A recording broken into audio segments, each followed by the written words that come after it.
કે આ તો હવે ઘરેથી તોફાન કરવાની ના પાડે છે. એટલે બિરાદર, બાકી આજકાલ જે કાર્ટૂન માર્કેટમાં હવામાં ઉડે છે ને, એવાને તો બાળપણમાં અમે ચોપડામાં દોરી પેન્સિલથી અને માથે થૂક નાખીને ભૂહી નાખતા.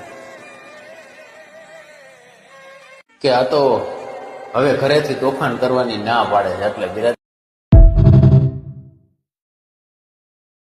કે આ તો હવે ઘરેથી તોફાન કરવાની ના પાડે છે. એટલે બિરાદર, બાકી આજકાલ જે કાર્ટૂન માર્કેટમાં હવામાં ઉડે છે ને, એવાને તો બાળપણમાં અમે ચોપડામાં દોરી પેન્સિલથી અને માથે થૂક નાખીને ભૂહી નાખતા. કે આ તો હવે ઘરેથી તોફાન કરવાની ના પાડે છે. એટલે બિરાદર, કે આ તો હવે ઘરેથી તોફાન કરવાની ના પાડે છે. એટલે બિરાદર, બાકી આજકાલ જે કાર્ટૂન માર્કેટમાં હવામાં ઉડે છે ને,